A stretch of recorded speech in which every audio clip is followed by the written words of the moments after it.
Well, I'm great. The stage is yours entirely, so make sure you enjoy the presentation. Thank you so much. Thank you. Hello, everyone. Hi, Laura. I'm very glad to be here today. So thank you for the organizers and for the opportunity. Today, I would like to talk about something that is very close to my heart, and it's been my sort of journey for the past 5 years to be able to empower women. And I would like to talk to you about how we can invest in art, investing in diversity women, and investing in the planet. So I would like to ask you, what do you think this shape, well here, this shape represents to you? Some guess. Maybe pizza? No, it's too early for lunch, so. Yeah, exactly, Laura, you know that. So this is actually representing the chunk of the funds going to full female founders in the world, that little tiny purple, pink line. And that is actually 2.2% of the total funds to go to female entrepreneurs. So last year it was $700 billion going to all the VC from VC funds to startups, and this is only the chunk that goes to female founders. So what about this? What do you think this represents to you? Laura, you don't know that, this one. So this actually is the total biodiversity loss since 1970 on land, according to a report by WWF's 2020 Living Planet. And how about this one, this map? What do you think it represents? So if you look at the orange circles on the countries you see on the map, if it's clear to you from far, it's actually, according to the Global Conflict Tracker, today, as I'm standing on this stage, 27 live conflicts are happening all around the world, 27 real wars. What is happening in my country, Iran. So what do all these three things have in common? I would like to summarize it in 3 ways. 1, lack of power distribution. 2, lack of the feminine voice. And the 3 is lack of consciousness. So what do they create as problems is we are repeating the same mistakes over and over because we're not involving diverse minds and talents to come with us and make decisions and think about the problems we're facing. So we keep making wrong mistakes and wrong decisions and creating harm to ourselves, to the world, to our communities, and to the planet. So by this statement, then the diversity comes to the conclusion as a logical thing to do, right? And I have, maybe I'm biased, but I have a very strong statement to make here that I believe women have the key to solve the problem. I tell you why. So according to many studies, I invite you to go and do your own studies yourself and find those researches and reports, but women tend to build more sustainable businesses because they tend to have more, like there are many factors to that, but one of the main one is that we have a better way of thinking about the collective consciousness, collective benefits in the community. Female-led projects, according to so many studies, one is McKinsey, I put it as resources, but you can see more female-led businesses outperform. So they actually make more money in revenue. And compassionate leadership comes so natural to women. So that makes a better sustainable world, right? So let's invest more in women, huh? Shall we do that? Well, actually, hey. So we think that's the thing to do, and we want to do that. And so many of our decision makers, governments, policymakers, they want to do that. But this is not happening, and you see the numbers. Actually, the 2.2% I presented to you, it actually shrinked after COVID. So this is not happening, even we want it. So why is not happening?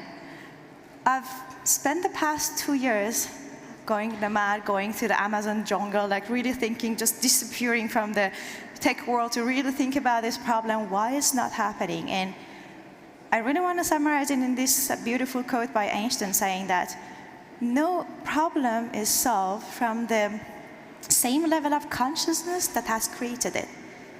Meaning that we can solve the problems of the world, including the climate change, including the funding gap, from the same level that we've been, from the same perspectives that we have been creating it. So we need to change something.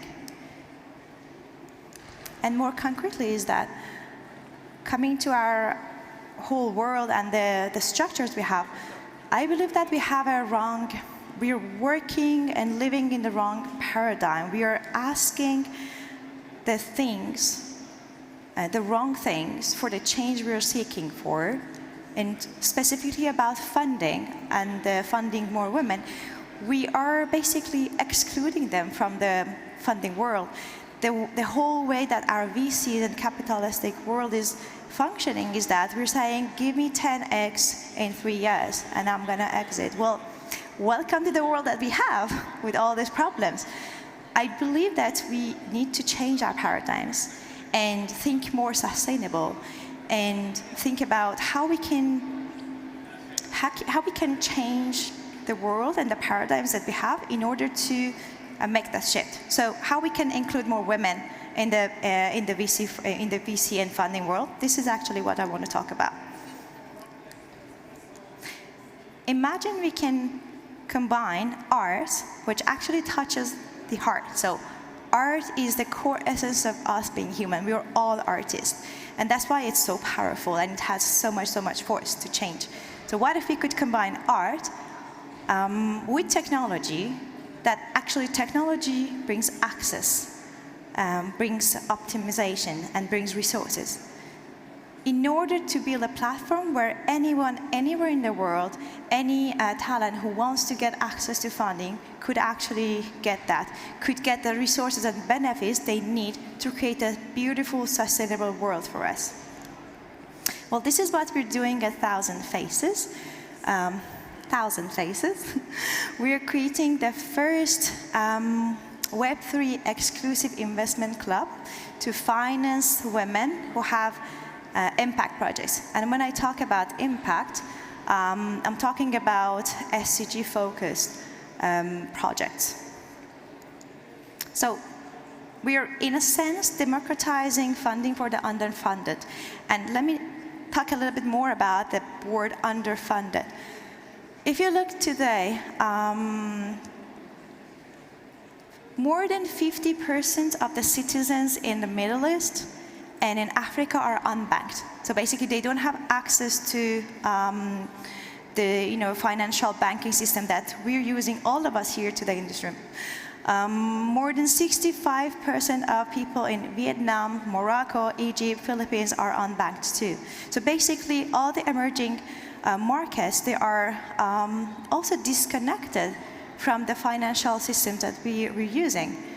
And that actually explains why, if you look at the top 20 countries in terms of crypto adoption, 15 out of 20 of them are from emerging markets, which is incredible. So there's a huge opportunity there to actually fuel funding to the unbanked and underrepresented, underestimated population in the world. So how we're doing that at 1,000 Faces is we're creating a collection of NFTs as lifetime membership and access to our community to give resources such as education, accelerate program, and funding.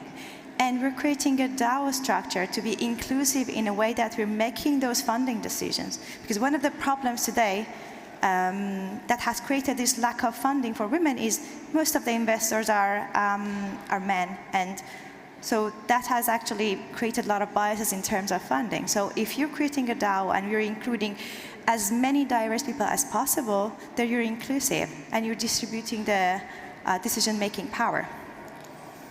So this is our NFT collection that is coming up very soon, in just a matter of 2 weeks.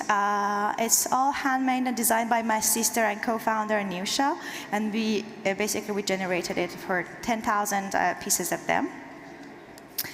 So you can very soon get your membership. And what that actually gives you as access and benefits is As a basic member, you can have the NFTs and join the investment club, either joining our accelerator program for female founders. Later, we're going to open more programs, not only for women, but more diverse category of audience. So today is for female founders. You can join, and you can ask to join the accelerator program and receive funding up to 50K in grants, zero equity. If you want to share in the success of the project, you can join as a founding member or an angel investor to invest in these projects, meaning that you're buying the tokens, you're sharing in their success, and you also receive royalties and rewards after the success, in the success of these projects. So it's some sort of a microfinance, community-driven investment club. So we also call it, and I stole this word from another DAO. We are a DAOversity fund, which I love this word. And we are creating a place where anyone has a voice to say. They can vote, they can participate, there are contributors, everything is on-chain, everything is super transparent, and the decision-making is distributed. So we have different members, and for the sake of time, I'm going to pass this. So we're very lucky today to have a board of advisors and DAO members, we call them founding members, of 43 people. We want to cap it up to 50 for this round. Some of them actually are speakers in this conference. We actually just got lucky to have the grandson of the Nelson Mandela also joining us. We have Sandy Carter from Unstoppable Domain. So many of them that you might know them. You can figure them out and have the whole list on our website. So we have a very diverse crowd from all the industries, from artists, philosophers, venture capitalists, entrepreneurs. So any industry you can imagine, just name it, because we want to really be inclusive and be also able to support our founders and educate them. So they are all going to support us in our educational accelerate program too. So one announcement, our call for female applications program is going to end just this Sunday on the 27th. So if there's any early stage female founder with a very strong SDG focused impact project, I invite them to apply by Sunday. So you can join the cohort, and we started in January 15th for 3 months. There will be, as I said, accelerate program and grants. And one last thing, I would like to share with you one of the things that is really close to my heart, and it's been touching many of us, including Iranian women around the world, is we're launching a campaign to support our sisters in Iran, and me and my sister, as the two co-founders of the project and being Iranian, we decided how we wanted to support our sisters there. So we decided to create a campaign to support them. And this is a special collection. It's going to come out soon. We're having a call for collaboration for artists, whoever wants to join us to create pieces of art. And we are going to put them on auction and send the money 100% to the women's organization for entrepreneurs in Iran to support them. So if anybody is interested, you can come to me. Anyways, I would like to ask you one action, which is taking a picture of this slide and tagging us on Twitter and just saying one word. What does it mean to be a free woman? I think that's something very simple that all of us can do, and it is a very it is very interesting how the communities on crypto are supporting different causes like this campaign. So it's very valuable for, I think, for us and for anybody who's living this situation. And I have a gift for you. So our allow lists are open, and we're inviting anybody who wants to join us and get our first NFT. So you can just scan this code, get on the allow list, and we're, by the way, we're saying allow list, no more white or black list. So that I was inspired by another community. And yeah, just feel free to reach out to us on Discord and come and chat with us. We're going to be here. And yeah, we can also have some parties later on today. Thank you.